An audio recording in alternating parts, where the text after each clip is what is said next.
आज पुन्हा एकदा सर्वांना येशूमध्ये सलाम.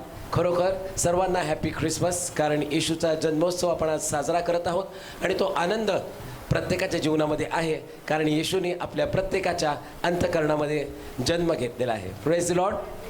खरोखर सर्वांचं पुन्हा एकदा स्वागत. रेव्हरंड मनोज तेलोरे मिनिस्ट्रीज या चॅनलला जर अजून लाईक केलं नसेल, सबस्क्राईब केलं नसेल तर आपण लवकरात लवकर लाईक करूयात, सबस्क्राईब करूयात आणि त्या ठिकाणामध्ये एक बेलचं आयकन आहे, ते बेलचं चिन्ह आपण दाबूयात, जेणेकरून ज्यावेळेस वचनाचा पुन्हा नवीन व्हिडिओ तयार होईल ते वचन पुन्हा एकदा आशीर्वाद घेऊन तुमच्या जीवनामध्ये आणि तुमच्या कुटुंबामध्ये काम करण्यासाठी तत्पर असेल. Praise the Lord.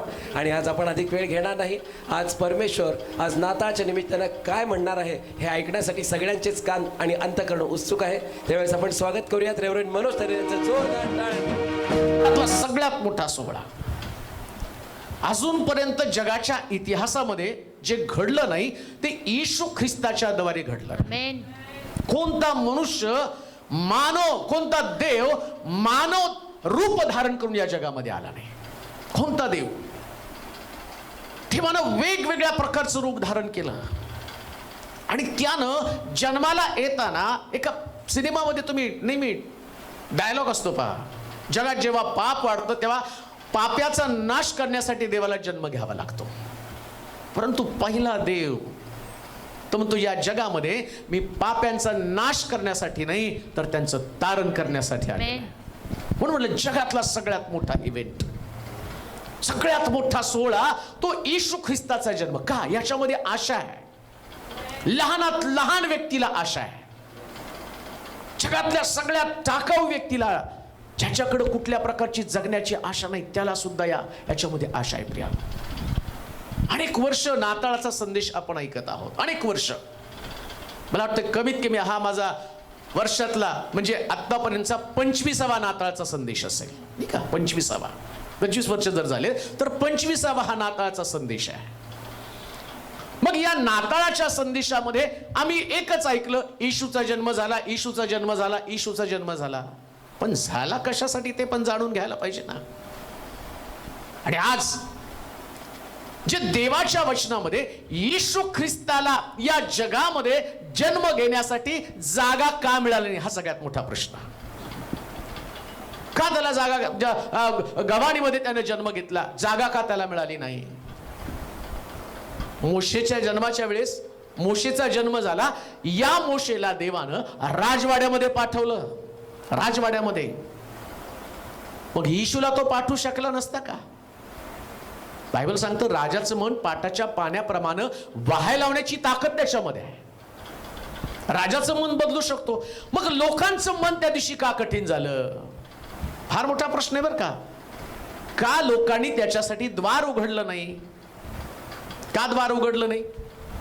आज आम्ही पाहतो येशू यरीहोमध्ये त्यांनी प्रवेश केला आणि जक्कायला म्हणतो, जक्काय त्वरा कर, खाली आहे, आज मला तुझ्या घरी यायचंय. जक्काय लगेच घरी घेऊन गेला.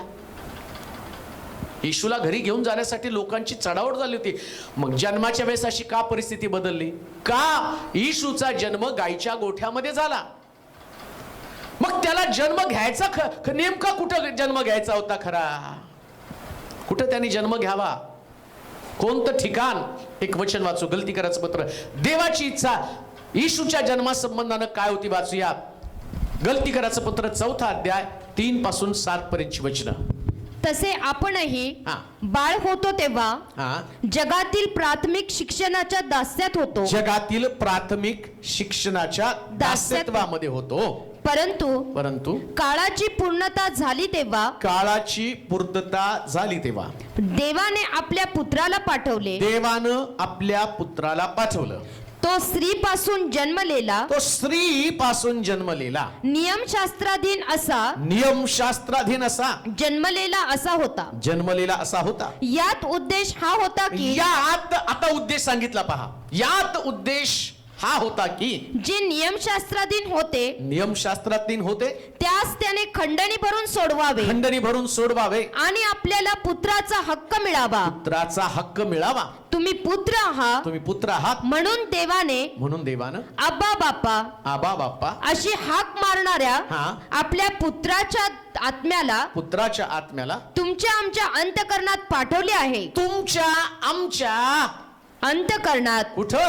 अंतःकरणात. का त्याला त्या दिवशी जन्म घेण्यासाठी जागा मिळाली नाही, किंवा त्यानं त्याच्या इच्छेप्रमाणे राजवाड्यामध्ये त्याच्या इच्छेप्रमाणे जसं जक्कयाच्या घरामध्ये जाताना म्हटला मला तुझ्या घरी यायचं, तसं येशू ख्रिस्त 2021 वर्षापूर्वी म्हणू शकला असता, देव म्हणू शकला असता की माझ्या पुत्राला राजवाड्यामध्ये जन्म घेण्यासाठी जागा द्या, परंतु त्याच्या पुत्राला राजवाड्यामध्ये जन्म घेण्यासाठी जागा नव्हती, आवश्यक नव्हती. तर बायबल सांगतं की त्याला आमच्या हृदयामध्ये जन्म घेण्यासाठी जागा आवश्यक होती. म्हणून बायबल काय सांगतं, आता गवाणीत नको तर ख्रिस्त हृदयामध्ये असू द्या. आमेन.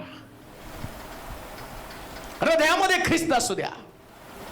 ते वचन वाचावर परत तो काय म्हणला, तुम्ही तुमच्या शिक्षणाला जगाच्या प्राथमिक शिक्षणाला तसे आपणही बाळ होतो तेव्हा जगातील प्राथमिक शिक्षणाच्या. जेव्हा आपण बाळ असतो ना त्यास प्राथमिक शिक्षण घेतो.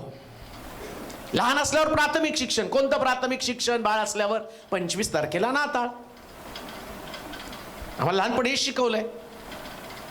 बायबलमध्ये त्याचा कुठं रेफरन्स नाही, कुठं त्याचा उल्लेख नाही, तो प्रश्न पण नाही. जाऊ द्या, 25 तारीख त्यांनी धरली, 25 तारखेला लोक सेलिब्रेट करतात, आपण सेलिब्रेट करतो. पण प्राथमिक शिक्षण कोणतं? फराळ करणं, रंगरंगोटी करणं, नवीन कपडे घालणं, मग इथं झाड लावायचं, मग इकडं सुंदर डेकोरेशन असलं पाहिजे. 1 वर्ष डेकोरेशन लावू नका बघा, लाइटिंग लावू नका. लगेच त्यांना असं वाटतं ह्याच नाताळ खूप सुक्का सुक्का, कोरडा कोरडा. म्हणजे भरलेला नाताळ कसा? चांगले कपडे. काही लोक ह्याचा नाताळ आमचा खूप जोरात झाला. का हो? गेल्या वर्षी 5,000 होतं, यावेळेस 10,000चे कपडे घेतले. हे सगळं प्राथमिक शिक्षण आहे, हे तुमच्यासाठी आहे. मग देव अपेक्षित काय करत आहे? का त्यानं पुत्र दिला? शास्त्र सांगतं प्राथमिक शिक्षणामध्ये नाही अडकायचं. आमेन. 25 तारखेपुरतं मर्यादित नाही. शास्त्र काय सांगतं माहिती का? त्याला तुमच्या अंतःकरणामध्ये पाठवावं ही माझी इच्छा होती, म्हणून मी त्याला या पृथ्वी तलावर दुसरं कोणतंच घर उपलब्ध होऊ दिलं नाही. हालेलुया. कुठल्याच घराला मी सांगितलं नाही की तुमचं घर उघडा आणि माझ्या पुत्राला, जसं मरिये संबंधानं म्हटलं की मरिया आणि तू कृपा पावलेली स्त्री. बायबल सांगतं देवानं आपली कृपा मरियेमध्ये ओतली. वास्तविक पाहता अनेक स्त्रिया धार्मिक होत्या, अनेक स्त्रिया नीतिमान होत्या. मग मरियेला त्यानं विनंती केली, येशूचा जन्म तुझ्यामध्ये होऊ दे. मरियेनं ते स्वीकारलं. असं लिहिलंय. तिचा पती तिला सोडण्यासाठी आणि त्यानं मन बनवलं. तो म्हटलं नाही, येशूला माझ्याकडं आणि मरियेमध्ये जर त्याचं आणि गर्भ राहिला तर कदाचित लोक मला नावं ठेवतील.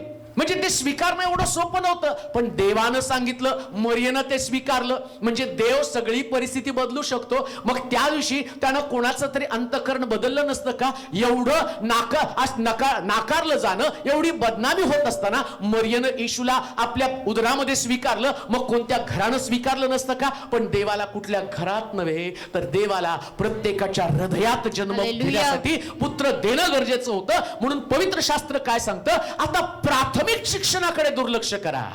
आमेन. आता घरापुरतं मर्यादित त्याला ठेवू नका. आता त्याला चर्च पुरतं मर्यादित ठेवू नका. हालेलुया. आता त्याला कुटुंबापुरतं मर्यादित ठेवू नका. म्हणून आजचं टायटलच काय असेल वचनाचं, नाताळाचं? जन्म गव्हाणीत नव्हे तर हृदयामध्ये. आमेन. जन्म गव्हाणीत नको.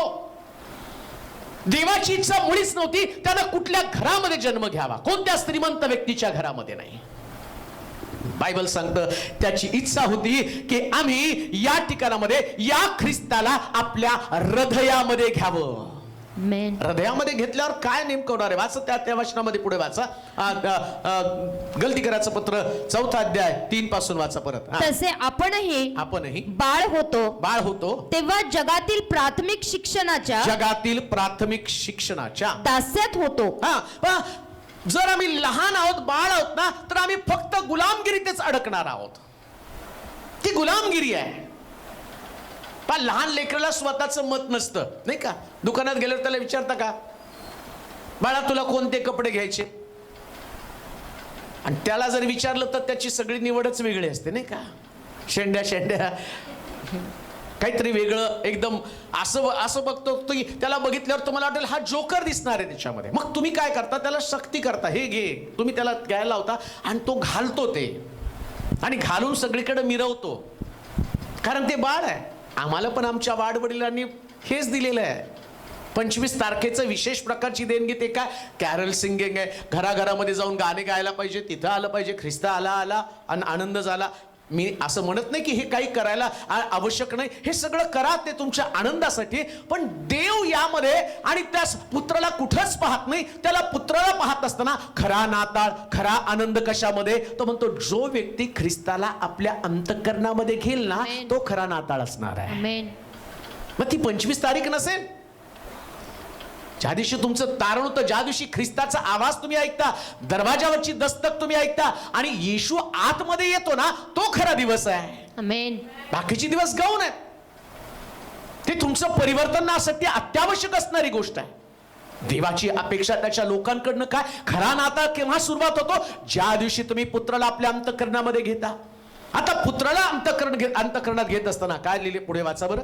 तसे आपणही हा. बाळ होतो तेव्हा हा. जगातील प्राथमिक शिक्षणाच्या हा. दास्यात होतो. दास्यत्वात होतो. परंतु काळाची पूर्णता झाली, काळाची पूर्णता झाली तेव्हा देवाने आपल्या पुत्राला पाठवले. देवानं आपल्या पुत्राला पाठवलं. पहा आता पुढे वाचा. देवाने आपल्या पुत्राला पाठवलं. तो स्त्रीपासून जन्मलेला, स्त्रीपासून जन्मलेला, नियमशास्त्राधीन असा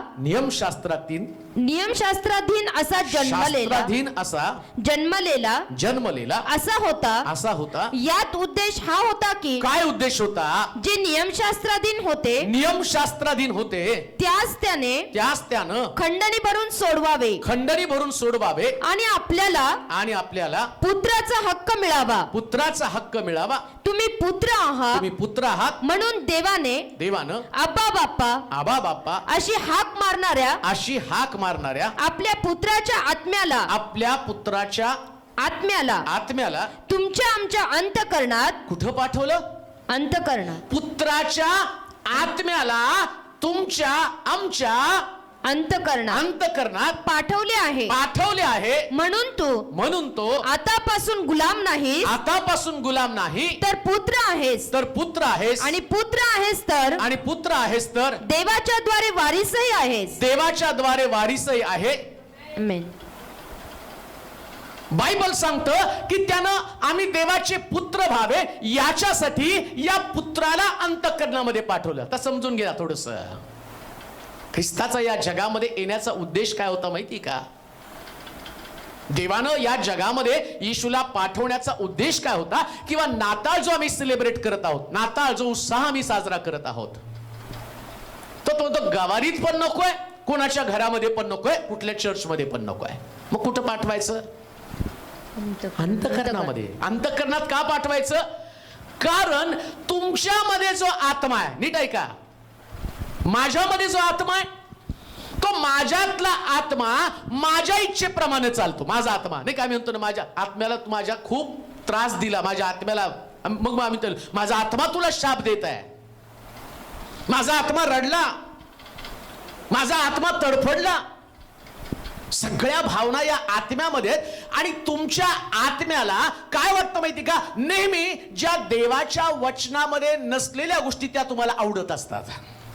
देवाची कर्म तर उघड आहे, जार कर्म, अशुद्धपणा, कामातुरपणा, मूर्तीपूजा, चेटके, वैर, कलह, बस्सर, राग, फुटी, पक्षभेद, या सगळ्या तुमच्या आत्म्यामध्ये आहेत आणि त्या स्वभावामध्ये तुम्ही चालता. आता देवाला वाटलं हे या स्वभावातनं बाहेर पडले पाहिजे, मग त्याच्यासाठी पुत्राची गरज आहे. मग काय होतं माहिती का, इथं देव तो म्हटला मी माझ्या पुत्राला तुमच्या आत्म्यामध्ये पाठवलं. आमेन.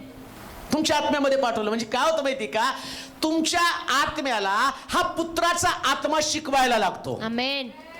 येशू ख्रिस्त तो आत्मा आतमध्ये आल्यावर, हा येशूचा आत्मा जो तुमच्या आत्म्यामध्ये आल्याबरोबर, हा आत्मा, येशूचा आत्मा तुम्हाला देवाचा पुत्र कसा असावा हे शिकवायला सुरुवात करतो. हालेलुया.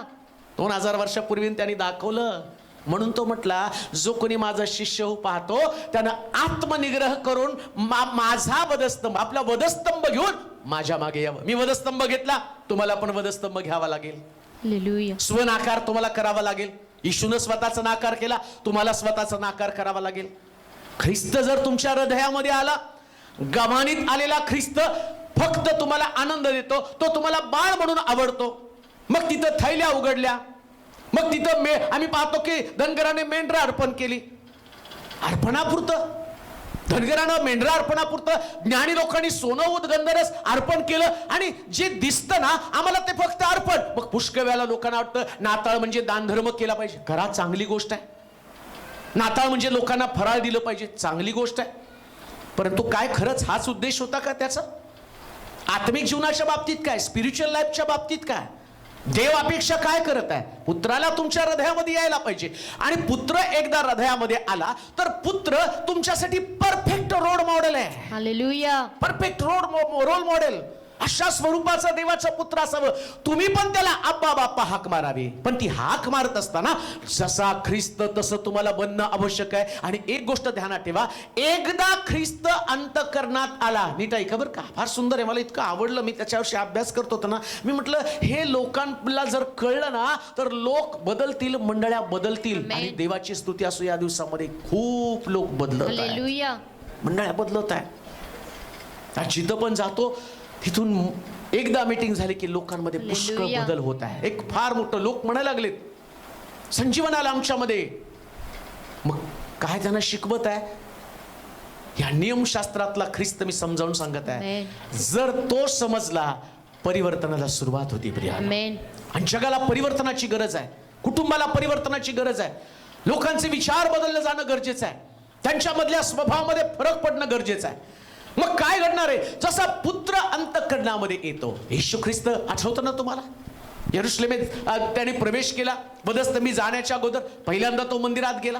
मंदिरात गेल्याबरोबर त्याच्या लक्षात आलं सगळा बाजार बसलेला आहे. त्याने हातामध्ये आसूड घेतला आणि मग सगळं मंदिर साफसूफ करायला सुरुवात केली. ख्रिस्त आतमध्ये आल्याबरोबर पहिल्यांदा हृदयाला साफ करायला सुरुवात करतो. म्हणून शास्त्र सांगतं, एकदा ख्रिस्ताला अंतःकरणामध्ये घेऊन बघा. लक्षात घ्या, येशूचं या पृथ्वी तलावरचं आगमन कुठं राहण्यासाठी नाही, ताऱ्यामध्ये राहण्यासाठी नाही, तुमच्या घरामध्ये राहण्यासाठी नाही, कान देऊ नाही का, मंडळीमध्ये एका विशिष्ट कोपऱ्यामध्ये राहण्यासाठी नाही. आज जर तुम्ही जगामध्ये बघितलं तर मंडळांमध्ये फक्त सोहळा आहे. आणि जर तुम्ही बघितलं तर त्या ठिकाणामध्ये फक्त गव्हाणी, आणि त्या गव्हाणीमध्ये ख्रिस्ताला बसवणं, त्याचं डेकोरेशन करणं आणि तितका पुरतं मर्यादित त्यांनी ठेवलं. परंतु बायबल सांगतं हे प्राथमिक शिक्षण, हे लहान लेकरासारखं शिक्षण आहे. खरं मॅच्युअर झालेलं शिक्षण, परिपक्व शिक्षण कोणतं? त्याला मी म्हणतो, हे राजकुमारा, आता तू गव्हाणीत नको तर माझ्या हृदयामध्ये, माझ्या अंतःकरणामध्ये जन्म घे. तुझा आत्मा ज्यास माझ्या आत्म्याशी संधान साधेल, माझ्या आत्म्याला तुझ्या आत्म्याच्या शिक्षणाची गरज आहे. कारण जसा पित्याला आपला पुत्र आणि परमप्रिय, तसं मला पण परमप्रिय बनायचं. येशू संबंधानं पिता म्हणतो, हा माझा परमप्रिय पुत्र आहे, याच्याविषयी मी संतुष्ट आहे. आणि येशू ख्रिस्त अंतःकरणामध्ये येऊन याच गोष्टी तुम्हाला शिकवतो. तो म्हणतो, देवाचं परमप्रिय लेकरू बना. त्याच्यासाठी तुम्हाला त्याग करावा लागेल, त्याच्यासाठी तुम्हाला सहनशीलता दाखवावी लागेल, त्याच्यासाठी तुमचं परिवर्तन व्हायला पाहिजे. नेमकं परिवर्तन होत नाही हो. सगळे रुसवे फुगवे ख्रिसमस मध्येच असतात. खरा ख्रिसमस समजला ना, रुसवे फुगवे निघून जातात. हालेलुया. म्हणून म्हटलं, लोकांना ते कळलंच नाही.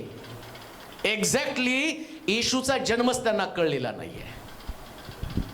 बारीक बारीक शुल्लक गोष्टीमध्ये ते अडकतात आणि खरा नाताळाचा आनंद ते गमावून बसतात. पण खरा नाताळाचा आनंद येशू ख्रिस्त मरियेनं स्वीकारल्याबरोबर तिला दुःख भोगावं लागलं, पण तिच्या दुःखामध्ये आनंद होता. आमेन. योसेफाला पण दुःख भोगावं लागणार होतं, पण त्यानं स्वीकारलं. बायबल सांगतं, स्वप्नात येऊन देवदूतांनी दर्शन दिलं तर म्हटलं, तिला सोडू नकोस, कारण तिच्या पोटामध्ये जगाचा उद्धार करताय. आमेन. तिच्या गर्भाशयामध्ये तिचा तो गर्भ आहे, त्या गर्भामध्ये जगाचा उद्धार करताय. लक्षात ठेवा. आम्ही तर त्याच्यातच अडकलो ना. प्राथमिक शिक्षणामध्ये अडकून पडलो. प्राथमिक शिक्षणातनं बाहेर यायला पाहिजे. अंतःकरणामध्ये जर ख्रिस्त घेतला ना, मग तिथं मान अपमान कुठल्याच प्रकारच्या गोष्टी नसतात. हालेलुया. ते फार महत्वाचं आहे. बरेच लोक मान अपमानामध्येच अडकून पडलेले आहेत. त्यांचं तारण त्यांनी ख्रिस्ताला नीट स्वीकारलेलंच नाहीये. ख्रिस्ताला स्वीकारणं महत्वाचं आहे, बाकीच्या गोष्टी गौण आहेत. म्हणून लक्षात ठेवा, येशूला हृदयामध्ये येणं फार गरजेचं आहे. कशासाठी? पहिली गोष्ट, आम्ही देवाचे पुत्र बनावे. हृदयात कशासाठी? देवाचे पुत्र बनावे. आमेन. देवासारखा मी बनावं, पुत्रासारखा मी बनावं. म्हणून मागं पण मी एकदा सांगितलं होतं, मला वाटतं कुठल्या तरी चर्चमध्ये बोलताना मी बोललो एका मीटिंगमध्ये, भाताचा रंग कसा आहे? अहो पांढरा का काळा आहे का तुमचा भात? पांढरा आहे की नाही? हळदीचा रंग कसा आहे? पिवळा. मग भातामध्ये हळद टाकली तर भात कसा बनतो? पिवळा. मग हळद पांढरी बनायला पाहिजे. भाताचा रंग पांढरा आहे का नाही? मग भाताचा रंग हळदीत गेला पाहिजे, पण तसं होत नाही. हळदीचा रंग भाताला येतो. येशू आमच्यामध्ये आल्यावर हळदीचं काम करतो. हालेलुया. लक्षात ठेवा, हृदयामध्ये येशू आला ना, आम्ही येशूला बदलत नाही. हळद जशी भाताला बदलती ना, तसं येशू आम्हाला बदलून टाकतो. प्रियांनो, हे रहस्य आहे, हे रहस्य आहे, हे सिक्रेट आहे. आम्ही आमच्या स्वभावाप्रमाणे येशूला नाही बदलू शकत. देवाच्या मंदिरामध्ये आल्यानंतर ख्रिस्ताला अंतःकरणात जर घेतलं ना, तुमचे स्वभाव बदललेच पाहिजेत. म्हणून तो म्हटला, कशाला पुत्राला पाठवायचं होतं? स्वभाव बदलले पाहिजे. धार्मिक लोक होते पृथ्वी तलावर, मरिया धार्मिक होती, योसेफ धार्मिक होता, पण येशू आल्यावर खरी धार्मिकता समजणार आहे. धार्मिकता म्हणजे नुसतं चर्चला जाणं नाही. धार्मिकता म्हणजे नम्रता यायला पाहिजे हो त्याच्यामध्ये, नम्रता. एका धार्मिक व्यक्तीला ओळखायचं माध्यम काय माहिती का? तो चर्च मध्ये असताना त्याच्या भावना त्यानं मारून टाकल्यात का? येशू आतमध्ये आलेला आहे. हालेलुया. परिवारामध्ये जर तुम्ही वावरत आहात आणि तुमच्या हृदयात येशू आहे, तुमच्या भावना मरून गेल्यात, तुम्हाला सेन्सेशन नाहीत. आणि जर तुमच्यामध्ये सेन्सेशन आहेत, याचा अर्थ आतमध्ये ख्रिस्त आलाच नाही. अजूनही तो गवानीमध्येच आहे, अजूनही तो ताऱ्यामध्येच अडकून पडलेला आहे, अजूनही रंगरंगोटीमध्ये अडकून पडलेला आहे, अजून पण फराळामध्ये अडकून पडलेला आहे, अजून पण आणि तुमच्या कपड्यामध्ये तो अडकून पडला. हे सगळं प्राथमिक शिक्षण आहे. आत्मिक शिक्षण काय सांगतं? तुम्ही पुत्रासारखं बनावं. असं बरं ते वचन तसंच लिहिलंय ना? काय लिहिलंय? यात उद्देश असा होता की, यात उद्देश असा होता की, जे नियमशास्त्राधीन होते, नियमशास्त्राधीन होते, त्यास त्याने खंडणी भरून सोडवावे, खंडणी भरून सोडवावे, आणि आपल्याला पुत्राचा हक्क मिळावा. पुत्राचा हक्क मिळावा. येशूनं येऊन काय काम केलं असेल? तो म्हटला, पहिले मला हृदयामध्ये येऊ द्या. आमेन. मग कोणाला पुत्राचा हक्क मिळतो? म्हणतो म्हटला नाही का, मला प्रभूजी प्रभूजी म्हणणाऱ्या प्रत्येकाचा प्रवेश स्वर्गाच्या. प्रॉब्लेम काय प्रभूजी प्रभूजी म्हणण्यावर? आम्ही तर प्रभूजी प्रभूजी म्हणून प्रार्थना करतो. तो म्हणतो करू नका. का म्हणतो प्रभूजी प्रभूजी करू नका? मी तुम्हाला एक सूत्र दिलेलं आहे. प्रगटीकरणाच्या पुस्तकामध्ये त्यानं सांगितलं, 2021 वर्षापूर्वी प्रगटीकरण योहानाला दिल्यावर योहानानं ते प्रगटीकरण स्वीकारलं आणि त्याच्यामध्ये त्यांनी आम्ही पाहतो 3ऱ्या अध्यायात लगेच तो म्हटला, पहा मी दाराशी उभा आहे, दार ठोकीत आहे, जो कोणी माझी वाणी ऐकतो आणि मला आतमध्ये घेतो. 3रा अध्याय 20 वचन वाचा बरं. पहा मी दाराशी उभा आहे, मी दाराशी उभा आहे व दार ठोकीत आहे. दार ठोकीत आहे. जर कोणी माझी वाणी ऐकून दार उघडेल तर मी त्याच्याजवळ आत जाईन, मी त्याच्याजवळ आत जाईल व त्याच्याबरोबर जेवीन. 2000 वर्षापूर्वी गायीच्या गोठ्यामध्ये जन्म घेतला आणि ख्रिस्त आता पुनरुत्थित झाला, स्वर्गात घेतला गेला. आणि योहानाला प्रगटीकरण देताना तो काय म्हणतो? अरे लोकांना सांग, त्यावेळेस तर माझं कोणी ऐकलं नाही, दार ठोकत होतो, कोणी उघडलं नाही. आता मला गवानीत घेऊ नका, मी तुमच्या हृदयाचं दार ठोकेल. त्यास हृदय उघडून आतमध्ये मला घ्या. आणि ज्यावेळेस तुम्ही मला आतमध्ये घ्याल ना, मी आतमध्ये घेतलं. तिथं असं दिलं, आम्हाला प्रार्थना कशी करावी कळत नाही. योहानाच्या शुभवर्तनात 15 अध्यायात काय लिहिलं तुमच्या लक्षात आहे? तुम्ही माझ्यामध्ये, माझी वचने मी तुमच्यामध्ये, म्हणजे माझी वचनं तुमच्यामध्ये, मी तुमच्यामध्ये. मग येशू तुमच्यामध्ये आहे. मग माझ्या नावानं आता पित्याकडे तुम्ही काही मागाल. येशू हृदयामध्ये आहे, हृदयामध्ये येशू आला आणि मग आता काय होतो? आता माझ्या नावानं आतमध्ये येशू आहे. आतमध्ये येशू असल्या कारणानं आता येशू म्हणतो, कर मध्यस्थी, सांग त्याला, मी आता त्याला बाहेर नाही ठेवलं, मी गवानीमध्ये नाही, आतमध्ये हृदयात आहे. आता कुटुंबापुरता मर्यादित. लक्षात ठेवा, नाताळ हा पर्सनली असतो. आमेन. नाताळ पर्सनली. आज बरेच लोक नाताळात चर्चला गर्दी करतात का माहिती का? काही लोक लांबून गावाला असतील तर येतात. कशा? नातेवाईक भेटतील. नातेवाईक भेटायला पाहिजे. सगळे नातेवाईक आमचे तिथं, कसं काय आता चर्चला दुसरीकडे जायचं? मग किती पण स्पिरिच्युअल व्यक्ती असला तरी तो नाताला नातेवाईक कुठं भेटतील तिथं. कारण का? हा नाताळ कुटुंबाचा आहे, पण तो कुटुंबाचा नाताळ नाही, हा वैयक्तिक आहे प्रियांनो, पर्सनली आहे, हालेलुया. व्यक्तिगत आहे, कुटुंबासमवेत नाही. कारण बायबल काय सांगतं? दोघं पलंगावर निजलेले असतील तर त्यातल्या एकाला नेणार आहे. शेतामध्ये दोघं काम करत असतील त्यातल्या एकाला उचलणार आहे. मग पती पत्नी दोघांपैकी पलंगावरती जे निजले त्याच्या म्हणतो, ज्यानं ख्रिस्ताला अंतःकरणामध्ये घेतलं ते उचललं जाईल. आम्ही तर पहिल्याच आगमनामध्ये अडकून पडलो, पण बायबल दुसऱ्या आगमनासंबंधानं बोलत आहे. दुसऱ्यांदा तो येणार आहे. दुसऱ्यांदा येत असताना लक्षात घ्या, तुमच्या मधला ख्रिस्त हरवून जाऊ नये, त्यानं हृदयातच राहिलं पाहिजे. याच्यासाठी दुसऱ्या कोणत्याच व्यक्तीला, कुठल्या स्थानाला, कुठल्या आणि विशेष प्रकारच्या भागाला तुमच्या अंतःकरणात जागा देऊ नका. तर फक्त ख्रिस्तालाच आपल्या अंतःकरणात जागा द्या. फक्त येशू ख्रिस्तच, येशूलाच हृदयामध्ये राहू द्यायचं. बाकी सगळं अंतःकरणातनं काढून टाकायचं.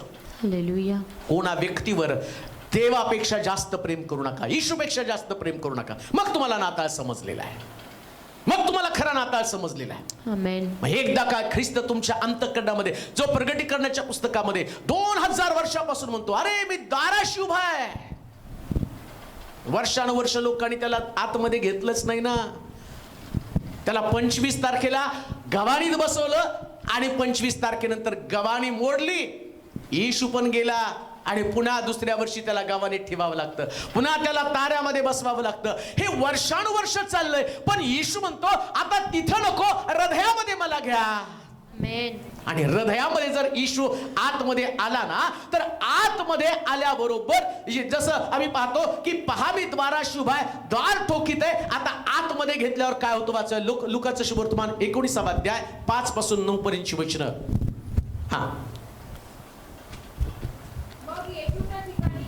येशू त्या ठिकाणी येताच दृष्टी वर करून त्याला म्हणाला, दृष्टी वर करून त्याला म्हणाला, जक्कया, जक्कया, त्वरा करून खाली ये, त्वरा करून खाली ये, कारण आज मला तुझ्या घरी उतरवायचे आहे. मला तुझ्या घरी उतरायचं आहे. तेव्हा त्याने त्वरेने खाली उतरून आनंदाने त्याचे आगत स्वागत केले. आनंदानं त्याचा आगत स्वागत केलं. हे पाहून सर्व लोक कुरकुर करू लागले की पापी मनुष्याच्या घरी हा उतरावयास गेला आहे. तेव्हा जक्कय उभा राहून प्रभूला म्हणाला, प्रभूजी, पहा मी आपले अर्धे द्रव्य दारिद्र्यास देतो आणि मी अन्यायानं कोणाचे काही घेतले असेल तर ते चौपट परत करतो. येशूने त्याला म्हटलं, आज या घराला तारण प्राप्त झाले आहे. कारण थोडं पहा मी द्वाराशिवाय द्वार ठोकीत आहे. गलतीकराच्या पत्रामध्ये म्हटलं, पुत्राला मी यासाठी पाठवलं की त्यानं तुमच्या अंतःकरणात जन्म घ्यावा, अंतःकरणामध्ये हृदयामध्ये स्वीकारावं. आता जक्कयाला म्हणतो, जक्कय त्वरा कर खाली ये, आज मला तुझ्या घरी यायचं. जक्कयानं ते स्पिरिच्युअली घेतलं, तिने आत्मिक घेतलं. आम्ही अजून पण आत्मिक घेत नाही का? कारण आम्हाला वाटतं येशू आमच्यामध्ये आला म्हणजे घरामध्ये जेवण व्हायला पाहिजे, संध्याकाळी बिर्याणी. मग बिर्याणी झाल्यावर मुलगा आणि बाप एकाच टेबलवर बसून दारू पितो. ही परिस्थिती आहे, हे वास्तव आहे, हे सत्य आहे. याच्याकडे कोणी दुर्लक्ष करू शकत नाही. त्यानंतर मग आम्ही पाहतो, आज नाताळ आहे, मग मुलं मुली एकत्र डान्स करायचा, मग पिक्चरला जायचं. आपल्याकडं नाही, पण जर तुम्ही बाहेर जगाकडे गेलात तर तुम्हाला दिसेल ते त्यांचा नाताळ म्हणजे एका मर्यादित स्वरूपामध्ये त्यांनी व्यस्त करून ठेवलेला आहे. शास्त्र काय सांगतं? पहा मी द्वाराशी उभा आहे, द्वार ठोकीत आहे. जो कोणी माझी वाणी ऐकतो आणि मला आतमध्ये घेतो, मी त्याच्याबरोबर भोजन करणार आहे. आता जक्कयानं त्याला घेतलं. मग जक्कयानं कोणता मेनू बनवला? काय शास्त्रात लिहिले सांगा बरं मला. त्याने मेनूचं नाव सांगा मला. नाही बनवला. नाहीच बनवला. ते नव्हतंच, काय मेनू नव्हताच तिथं, त्याला इम्पॉर्टंट नव्हतंच. मग काय होतं, पहा मी द्वाराशी उभा आहे, द्वार ठोकीत मी आतमध्ये, मी तुम्हाला सांगितलं आतमध्ये आल्यावर सगळी व्यवस्था बदलून टाकतो. आणि जक्कयानं घरात नव्हे अंतकरणात घेतलं होतं.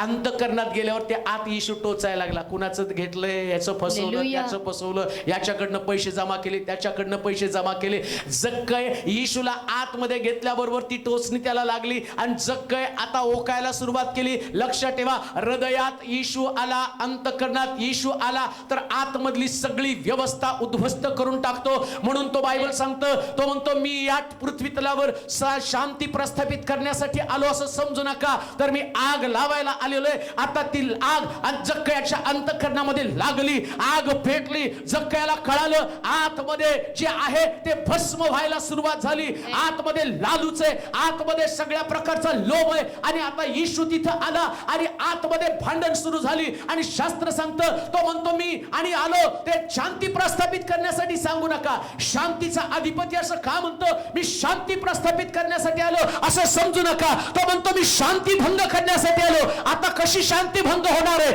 आतमध्ये पाप आणि धार्मिकता हे दोघे एकत्र राहू शकणार नाही. देवाचा स्वभाव, पवित्र आत्म्याचा स्वभाव आणि तुमचा स्वभाव एकत्र राहू शकणार नाही. ज्या दिवशी ख्रिस्त अंतःकरणामध्ये येतो त्याच आतमधली शांती तुटती. आणि ज्या दिवशी तुम्ही पाप बाहेर टाकता त्या दिवशी शांतीचा अधिपती तुमच्या हृदयामध्ये राज्य करायला सुरुवात करतो.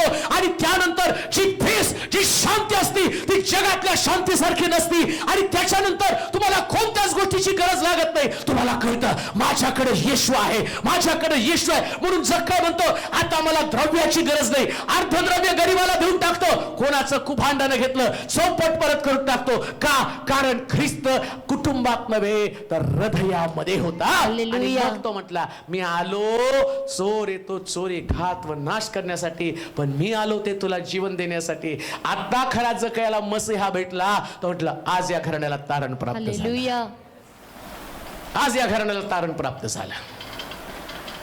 खरा संदेश कोणता? तुमचं तारण, तुमचा उद्धार होणं गरजेचं आहे. आमेन. तारण झालेला व्यक्ती त्याचं विचारच बदलले जातात प्रियानो. तारण म्हणजे नुसतं नाच गाणं नाही बरं का. ते पिक्चरच्या गाण्यावर पण आपोआप पाय नाचतात. रिक्षात बसल्यावर तो लावतो बघा डेक, तुमचे पाय आपोआप ठेका धरतात. तुम्ही पेंटिकॉस्टल असा नाही तर अजून कोणते कुठले पण कॉस्टल असा, ठेका तर धरतोच. टाळ्या तर वाजवल्याच जातात आपोआप, तबला वाजवला जातो, ड्रमसेट वाजवला जातो तिथं त्या ठेक्यावरती. पण ज्यावेळेस येशू येतो ना त्या दिवशी इतका नाकारला गेलेला दावीद हा पण वर्षीपर आहे. पण या दाविदामध्ये जो आत्मा आहे तो आत्मा शौल त्याचा घात करण्याची योजना करताना सुद्धा दावीद म्हणतो तो अभिषिक्त आहे, मी याच्या विरुद्ध कसा काय माझं हत्यार चालवेल. हे परिवर्तन आहे आणि ते परिवर्तन व्हायला पाहिजे बरं का. सण म्हणजे नुसतं काहीतरी उत्सव नाही. 100% येशू ख्रिस्ताच्या जन्माचा उत्सव भारी आहे. पण हृदयात जर त्याला घेतलं तर त्या ठिकाणामध्ये काय घडलं जातं तर येशू आल्याबरोबर आणि खरा उद्देश काय, तारण मिळालं पाहिजे. आमेन. तारण मिळालं का? आणि तारण मिळाल्याचं चिन्ह काय, त्या व्यक्तीचं परिवर्तन. त्याने रडायला नाही पाहिजे कोणत्या गोष्टीसाठी, धुसमुस धुसमुस धुसमुस नाही का. जर तुमचं खरं तारण झालं ना तर तुम्ही पौलासारखं म्हणता आता जगणे ख्रिस्त. हालेलुया. म्हणजे जगणं आणि मरण्यामध्ये काय फक्त ख्रिस्तच. जगणं आणि मरणं याच्यामध्ये ख्रिस्त असला पाहिजे. म्हणजे जिवंत आहात पौल म्हणतो, जिवंत आहे तर प्रभूची सेवा करणार. आमेन. आणि मेलो तर प्रभूकडे. मधला कालखंड नुसता अपमान आहे बरं का. ख्रिस्तासाठी अपमानच सहन करता आला नाही तर बाकीच्या गोष्टी कुठं असणार आहेत. हे परिवर्तन. म्हणून योहानाच्या सुवर्तनात 10व्या वचनामध्ये म्हटला चोर येतो चोरी घात व नाश करण्यासाठी, पण मी आलो ते तुम्हाला जीवन, ते पण कसं विपुल. विपुल. जीवन दोन आहे. एक जीवन जे माझ्याकडे ते मर्यादित आहे माझं जीवन खाणं पिणं मजा करणं, एक दिवशी मरून जाणं. पण देवाकडचं जीवन कसं आहे? तर म्हणतो विपुल जीवन. माझ्याकडचं जीवन ते विपुल आहे. त्याच्यामध्ये म्हटलं चोर येतो चोरी आणि घात करण्यासाठी, नाश करण्यासाठी. हा चोर काय करणार आहे? विकायला सगळ्यात तुमच्याकडं आणि जास्त त्याचं लक्ष कशाकडे? मौल्यवान वस्तू चोरायची, सगळ्यात मौल्यवान वस्तू तुमची चोरायची. तो काय बाकीच्या गोष्टी चोरत नाही बरं का. कोणीतरी म्हणतं नाही सैतान आला आणि त्यानं आमच्या घरातलं बरकत कमी केली, आता आम्हाला पुरवठा येत नाही. तो कशाला बाकीच्या तुमचं पीठ आणि तुमचं तेल आणि तुमचं मीठ आणि तुमची मिरची चोरणार आहे? त्याला चोरायचंय तुमचं तारण. त्याला माहिती हे तारण जक्कायला जो म्हटला तर पराकर खाली आहे, आज मला तुझ्या घरी यायचंय. जक्काय आज या घराण्याला तारण प्राप्त झालं. हे तारण महत्वाचं आहे. आणि ते तारण चोरण्याचा प्रयत्न तो करतो. लक्षात ठेवा, ज्या दिवशी तुमचं तारण चोरीला तुम्हाला ओळखायचं कसं माझं तारण चोरीला चाललेलं आहे? त्याच्यासाठी एक वचन वाचू, मग तुम्हाला समजेल. कलेसिकराचं पत्र 3रा अध्याय आणि त्याची 8 पासून 11 पर्यंतची वचनं. जर ख्रिस्त अंतःकरणामध्ये आला, ख्रिस्त अंतःकरणामध्ये आला, कलेसिकराचं पत्र 3रा अध्याय 8 पासून 11 पर्यंतची वचनं. परंतु आता क्रोध, संताप, दुष्टपण, निंदा व मुखाने शिवीगाळ करणं ही सर्व आपणापासून दूर करा. एकमेकांशी लबाडी करू नका. कारण तुम्ही जुन्या मनुष्यास त्याच्या कृतीसह काढून टाकले आहे. कशासह काढून टाकलं? कृतीसह. आणि जो नवा मनुष्य आपल्या निर्माणकर्त्याच्या प्रतिरूपाप्रमाणे. सुरुवातीला गलतीकराच्या पत्रात काय वाचलं? त्यानं ख्रिस्ताला तुमच्यामध्ये पाठवलं. कशासाठी पाठवलं? ख्रिस्ताचं स्वरूप, देवाचा पुत्र कसा असावा. तुम्हाला तर पुत्र बनायचंय. तुम्ही देवापासून दूर गेले लोक होता. का दूर गेला? तुमच्या स्वभावामुळं. का दूर गेला?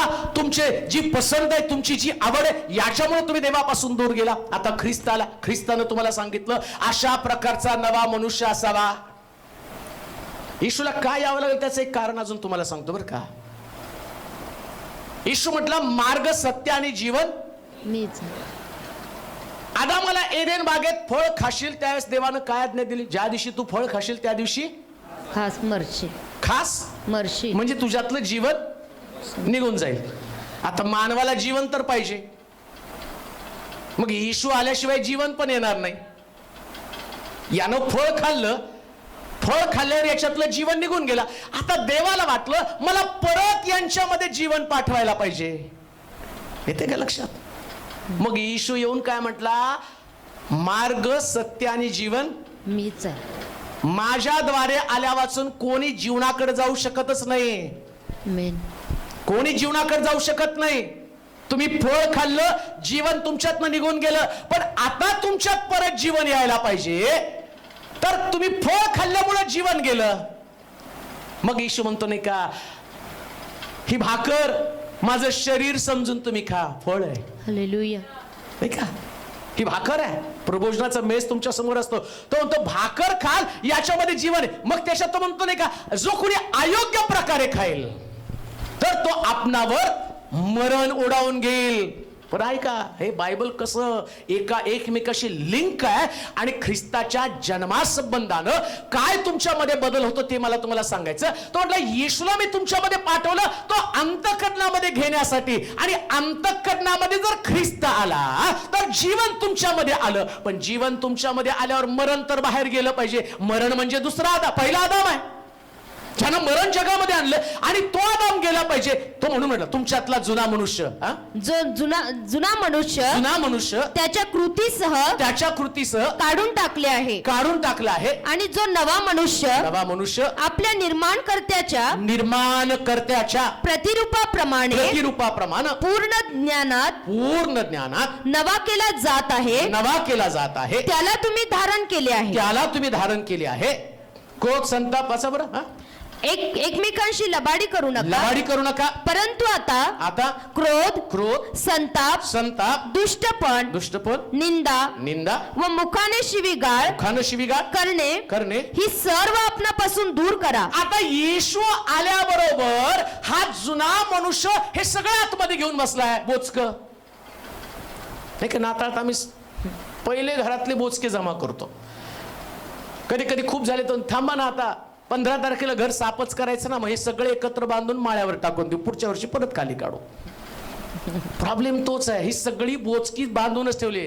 कधी क्रोध, संताप, मुखानं शिवीगाळ, लबाडी करणं, हे सगळी बोचकी आतमध्ये तशीच आहे. आणि तरी सुद्धा आम्ही काय म्हणतो, नाताळ नाताळ, आणि जाऊ नाताळ सुखाचं जाऊ.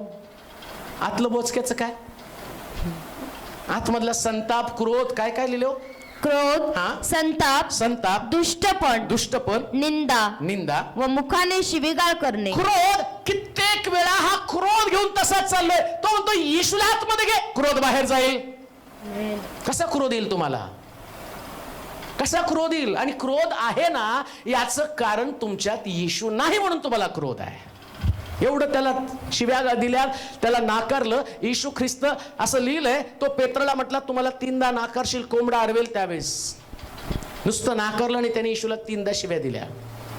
आणि शिव्या दिल्यावर त्याने दिलेल्या शिव्या नोंद झाल्या. याचा अर्थ येशू ख्रिस्ताला दिलेल्या शिव्या बऱ्याच लोकांनी ऐकल्या. आणि येशूला पण ते माहिती होतं, कारण मनात काय चाललं ते येशू जाणत होता. मनात काय, मागही मी तुम्हाला सांगितलं, माशाच्या पोटातली 2 नाणी त्याला दिसली. तुमच्या अंतःकरणातल्या प्रत्येक गोष्टी त्याला दिसतात. व तरी येशू ख्रिस्त पुनरुत्थान झाल्यावर म्हणतो, जाऊन पेत्राला पहिल्यांदा सांग मी उठलेलो आहे. जर ख्रिस्त तुमच्यामध्ये आला आहात तर क्रोध बाहेर गेलाच पाहिजे. आणि क्रोध तुमच्यामध्ये आहे तर तुम्ही अशी किती पण नाताळ साजरा करा, काही उपयोग नाही त्याचा. मला मोठं नवल वाटतं, 3 तास येशू ख्रिस्त वधस्तंभावर होता असं म्हणतात, गणित आहे काहीतरी त्यांचं. 3 तास वधस्तंभावरती होता. 3 तास चोराच्या बरोबर येशू ख्रिस्त राहिला.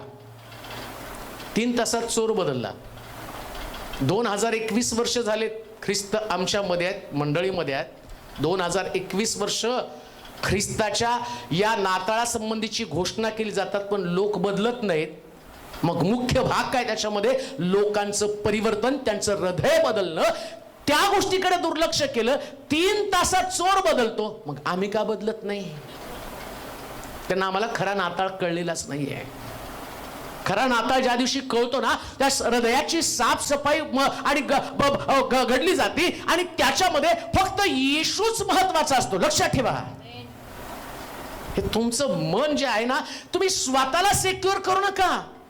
माझं, मला, मी कोणतरी आहे, माझं स्थान, माझी जागा, माझं महत्व, माझ्या भावना, माझी इच्छा, या मी असलेल्या गोष्टीमध्ये जर तुम्ही अडकून पडाल तर तुम्हाला ख्रिस्त समजलेलाच नाहीये. मग पौल म्हणतो नाही का, आता मी माझ्या ठाई राहत नाही, ख्रिस्त माझ्या ठाई राहतो. आणि जर ख्रिस्त तुमच्यामध्ये राहिला ना, तर मला वाटतं तुमच्यासारखी पीस जगात कुठं नाहीये, कुठंच नाही. 25 वर्षाच्या मिनिस्ट्रीमध्ये मी एक शिकलो, आणि मी आता कधीच आयुष्यात डिस्टर्ब होत नाही बरं का. मी व्यक्तीभोवती नाही फिरलो, पण देवाभोवती मात्र सतत फिरत राहतो. मला माहिती हा लय महत्वाचा इश्यू.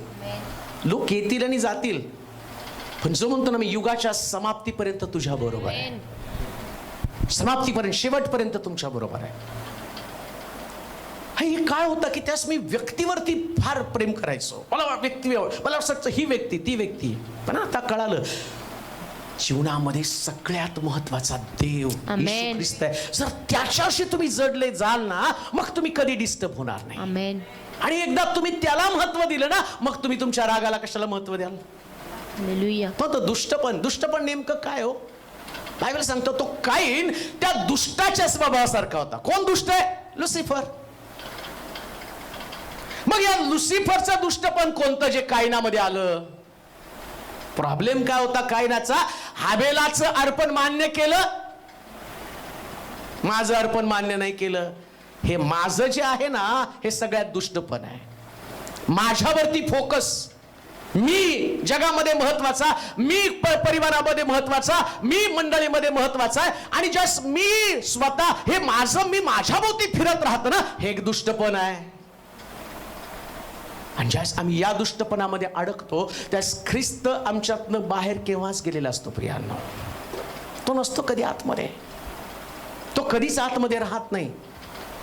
मग तुम्ही असता जिवंत, पण कसं जिवंत असता माहिती का? एक मनुष्य यरूशलेम सोडून जात असताना लुटारूच्या हाती सापडलं, त्याला अर्धमेला करून वाटेमध्ये टाकून दिलं आणि त्याला अर्धमेल्या अवस्थेमध्ये, म्हणजे जर तुम्ही देवात पण नाही आणि जगामध्ये पण नाही अशी तुमची अवस्था आहे. पण ज्यावेळेस तुमच्यामध्ये ख्रिस्त येतो ना, तो ख्रिस्त आल्याबरोबर सगळ्या प्रकारचा क्रोध जातो, संताप जातो, दुष्टपणा जातो, मुखानं शिवीगाळ जाते आणि एक नवीन मनुष्य निर्माण कर्त्याच्या प्रतिरूपाचा बनलेला असतो. खरा नाताळ आम्हाला बदलतो प्रियांनो. हालेलुया. खऱ्या नाताळामध्ये आमच्यातला ख्रिस्त आम्हाला संयमी, नियंत्रण करणारा, कंट्रोल मध्ये आणणारा, ज्याला स्वतःला कंट्रोल करता येत नाही ना, त्यानं समजायचं की माझ्यामध्ये ख्रिस्त नाही. आणि मग आम्ही प्रार्थना करायची, येशू माझ्या हृदयात ये. जे गलतीकराच्या पत्रात लिहिलं की मी वाचा, गलतीकराच्या पत्रामध्ये पुन्हा एकदा. यामुळे देवाचा क्रोध, गलतीकराचं पत्र 4 अध्याय 3 ते 7 वचन. तसे आपणही बाळ होतो तेव्हा जगातील प्राथमिक शिक्षणाच्या दास्यत्वात होतो. परंतु काळाची पूर्णता झाली तेव्हा देवाने आपल्या पुत्राला पाठवलं. तो स्त्रीपासून जन्मलेला नियमशास्त्राधीन असा जन्मलेला असा होता. यात उद्देश हा होता की जे नियमशास्त्राधीन होते त्यास त्याने खंडणी भरून सोडवावे आणि आपल्याला पुत्राचा हक्क मिळावा. तुम्ही पुत्र आहात म्हणून देवाने आबा बाप्पा अशी हाक मारणाऱ्या आपल्या पुत्राच्या आत्म्याला तुमच्या आमच्या अंतःकरणात पाठवले आहे. म्हणून तू आतापासून गुलाम नाहीस तर पुत्र आहेस. काय उद्देश होता येशू ख्रिस्ताला जगामध्ये पाठवण्याचा? तो म्हणतो अंतःकरणामध्ये तुम्ही त्याला स्वीकारावं. आणि ज्या दिवशी तुम्ही अंतःकरणात स्वीकारता त्या दिवशी देवाचे पुत्र बनता. आणि आता तुम्ही गुलाम नाही. कशाचे गुलाम? सवयीचे गुलाम, तुमच्या स्वभावाचे गुलाम. आणि ज्यास मी माझ्या सवयीचा, माझ्या स्वभावाचा गुलाम बनतो ना, माझ्यातला पुत्र निघून गेला म्हणून गुलाम बनलेलो आहे. माझ्यामध्ये पुत्र नाही, माझ्यामध्ये येशू नाही, मग पुन्हा मला वाट बघावी लागते. कशाची? येशू माझ्या अंतःकरणात जन्म घे, येशू माझ्या अंतःकरणात जन्म घे. मी तर असं म्हणतो, येशूला अंतःकरणात जन्म घेण्यापुरतं मर्यादित ठेवू नका, त्याला वाढू द्या. हालेलुया. प्रौढ बनलं पाहिजे. आता मी मॅच्युअर्ड व्हायला पाहिजे. बालपणाच्या गोष्टी सोडल्या पाहिजे. लहान लेकरासारखं वागणं सोडलं पाहिजे. आत्मिक जीवनामध्ये बलवान व्हायला पाहिजे. मला देवाचं राज्य वाढवणं हे माझं काम आहे. आता पण एवढ्या वर्षानंतर 2021 वर्षानंतर जे प्रभूचं आगमन या पृथ्वी तलावर होत असताना जे काम देवदूतानं केलं, शास्त्र सांगतं देवदूत अंतरात प्रगट झाले आणि त्याने सांगितलं, भिवू नका, सर्व जगाला होणारा आनंद, त्या आनंदाची सुवार्ता घेऊन मी तुमच्याकडे आलेलो आहे. आता जर तुम्ही प्रौढ झालेला आहात तर सुवार्तेसाठी बाहेर पडलं पाहिजे, आत्मे जिंकण्यासाठी बाहेर पडलं पाहिजे. परंतु अजूनपर्यंत आम्ही आमच्या स्वतःला सुवार्ता सांगण्याची वेळ आणण्याची परिस्थिती जर झाली असेल तर मग माझ्यातला ख्रिस्त गेला कुठं? माझ्यामधला येशू गेला कुठं? माझ्यातला येशू हरवला, माझ्यातला येशू निघून गेला, माझ्यातला येशू लोप पावला. कोणत्या कारणामुळे तो लोप पावला? कारण मी स्वभावाचा, माझ्या सवयीचा गुलाम बनलो. माझी सवय, माझा स्वभाव, त्यानं माझ्यावरती राज्य केलं. आणि जो तुमच्यावरती राज्य करतो तो तुम्हाला गुलाम बनवतो, परंतु पुत्र तुम्हाला मिळेल, पुत्र तुम्हाला स्वतंत्र करतो. बायबल सांगतं पुत्र स्वतंत्रता देण्यासाठी आलेला आहे. तुमच्या स्वभावातनं स्वतंत्रता तुम्हाला द्यावी आणि तुमच्या रोगातनं, तुमच्या व्याधीमधनं, विकारातनं आणि बंधनातनं, शापातनं, दारिद्र्यातनं, सगळ्या गोष्टीतनं सुटका मिळावी याच्यासाठी पुत्र आला. म्हणून एक गोष्ट ध्यानात ठेवा, ज्या दिवशी ख्रिस्त तुमच्या अंतःकरणामध्ये येतो तो दिवस स्वतंत्रतेचा दिवस, तो दिवस आणि तुमच्या बंधनातनं मोकळं होण्याचा दिवस आणि तो दिवस सुटकेचा दिवस आहे. आता वेळ घालवू नका. सुटका जाहीर करण्यासाठी येशूला गमानीत नको, तर त्याला म्हणा, ख्रिस्ता माझ्या अंतःकरणात जन्म घे, माझ्या हृदयामध्ये. यस, माझ्या हृदयात तू येशील, आपोआप माझ्या हृदयाचं रिपेअरिंग करशील, माझ्या जीवनाचं रिपेअरिंग करशील. राग, द्वेष, लोभ, मत्सर सगळ्या गोष्टी निघून जातील आणि ख्रिस्ताच्या प्रीतीने अंतःकरण भरलं जाईल. मग एक संयमी अशा प्रकारचं कॅरेक्टर तुमचं बनतं. हालेलुया. मग तुम्ही संयमी बनता आणि त्या दिवशी खरा ख्रिस्त जन्मोत्सव सुरू होतो बरं का. नाहीतर मग वर्षानुवर्ष जसं शास्त्र सांगतं तुम्हाला बालपणापासून जे शिक्षण देण्यात आलं आणि तुम्ही त्या रूढी परंपरेचे गुलाम बनलेले आहात. लोक कसा नाताळ करतात ते पाहू नका. देवाचं वचन तुम्हाला काय सांगतं ते स्वीकारा. अशी नाताळ येतील आणि जातील. पाहता पाहता हे असे सगळे नाताळ संपतील. त्यानंतर देवाचा पुत्र दुसऱ्यांदा ढगावरती बसून येईल. मग तुम्ही किती नाताळ केले आणि कसे केले हा प्रश्न मी तुम्हाला विचारणार नाही. माझ्या पुत्राला जगामध्ये मी पाठवलं, त्याला हृदयात घेण्यासाठी मी तुम्हाला प्रोत्साहित केलं होतं. त्याला तुम्ही हृदयात का घेतलं नाही या गोष्टीचा हिशोब त्याला विचारणार आहे. त्याला जन्म घेण्यासाठी जागा मिळाली नाही. उतार शाळेनं घर बंद करून ठेवलं होतं. उतार शाळेमध्ये त्याला जागा मिळाली नाही. हे फक्त दाखला म्हणून त्यानं दिलं, तुमच्या माहितीसाठी त्यानं दिलं.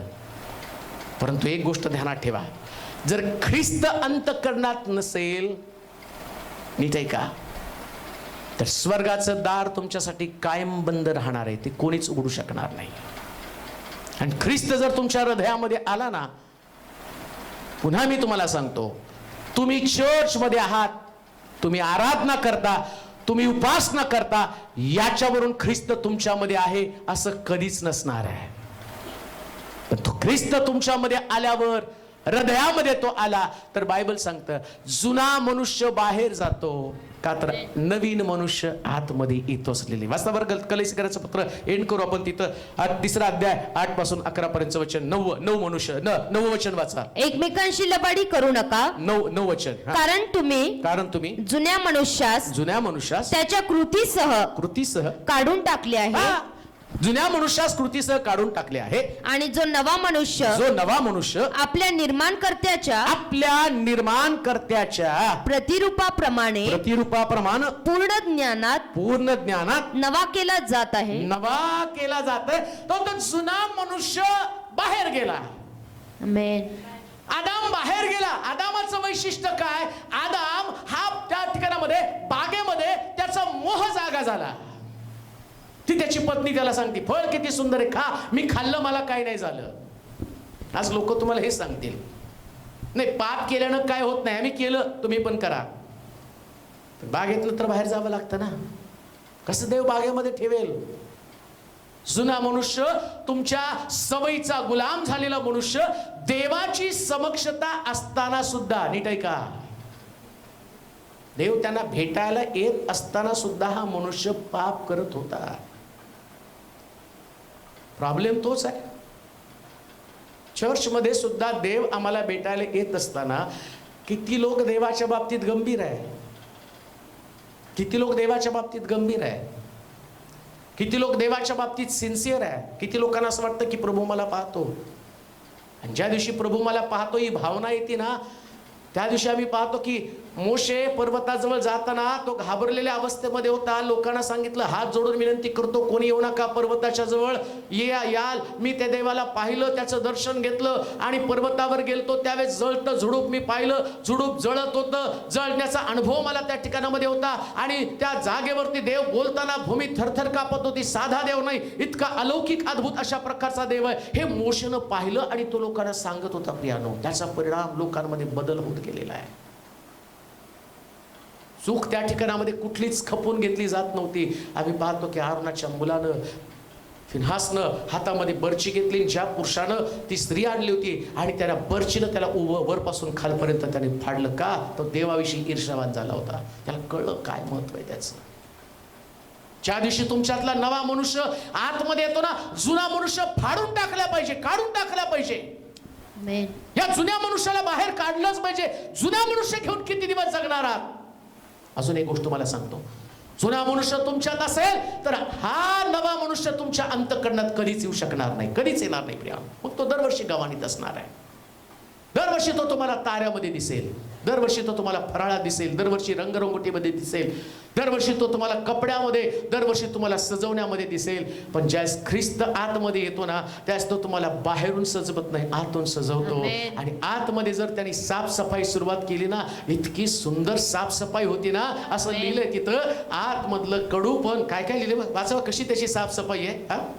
क्रोध, क्रोध, संताप, दुष्टपण, निंदा, मुखाने शिवीगाळ करणे ही सर्व आपणापासून दूर करा. एकमेकांशी लबाडी करू नका. कारण तुम्ही जुन्या मनुष्यास त्याच्या कृतीसह काढून टाकलं आहे आणि जो नवा मनुष्य आपल्या निर्माणकर्त्याच्या प्रतिरूपाप्रमाणे पूर्ण ज्ञानात नवा केला जात आहे. त्याला तुम्ही धारण केले आहे.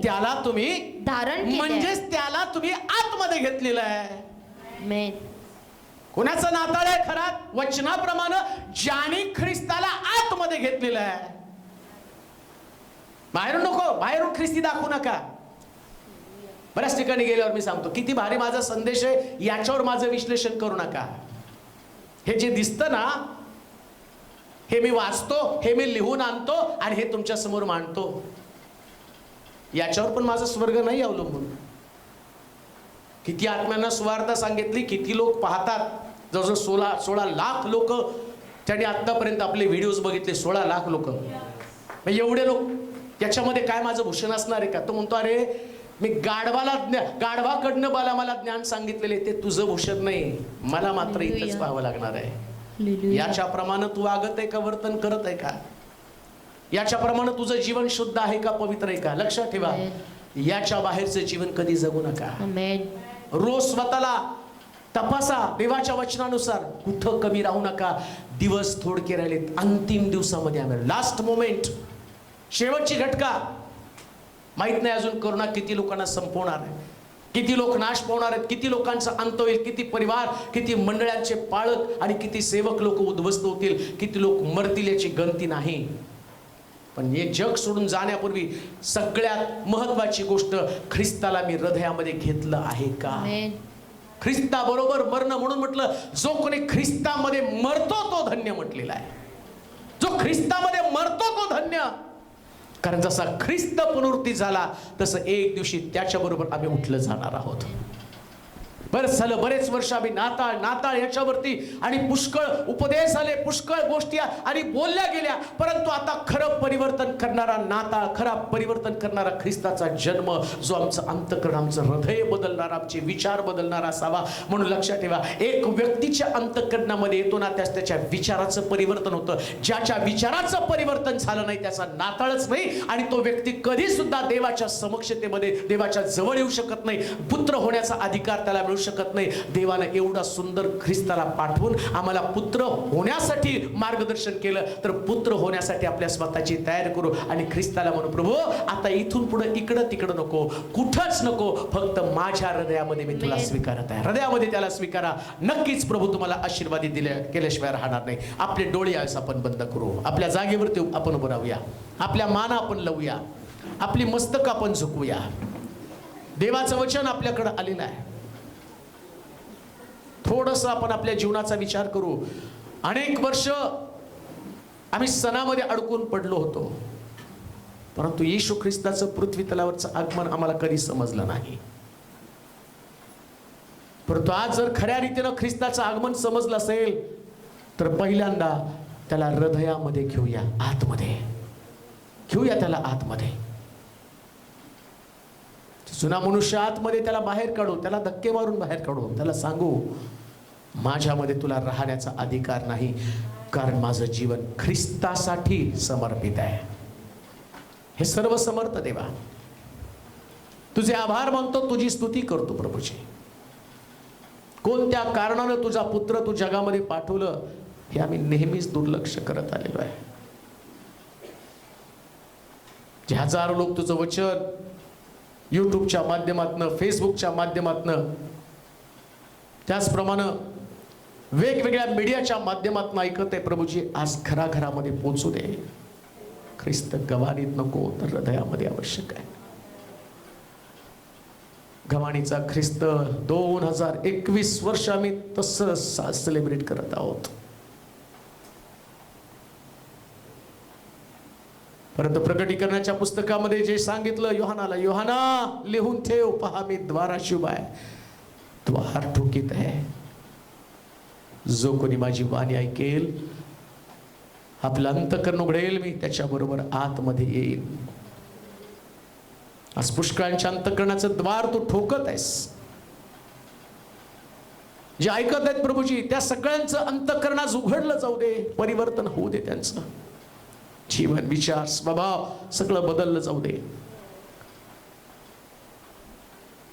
ज्या सवयीचे गुलाम आम्ही होतो, परंतु आता त्या गुलामगिरीतनं बाहेर पडून ख्रिस्तासाठी समर्पित जीवन जगणार अंतकरण त्यांना दे. आणि हा नाताळ अनेकांच्या घरामध्ये एक वेगळंपण साजरा करणारा नाताळ असू दे प्रभूजी. कुटुंब, परिवार, मंडळ्या सगळं काही बदलल्या जाऊ दे. नाताळाचा आनंद, ख्रिस्त जन्मोत्सवाचा आनंद प्रत्येकामध्ये रोज वाढला जाऊ दे प्रभूजी. आम्ही घटले जाऊ दे, तो आमच्यात उंच केला जा. तुझ्याच पवित्र नामाची महिमा होऊ दे. सर्व आदर, सर्व गौरव, सर्व महिमा तुला देत येशूच्या नावात ही प्रार्थना विनवणी केली म्हणून तो ऐक. आमेन. आता देवबापाची प्रीती, प्रभू येशू ख्रिस्ताची कृपा, पवित्र आत्म्याची सहभागिता तुम्हा सर्वांबरोबर आता आणि सदा सर्व काळ असो. आमेन. उद्या चर्च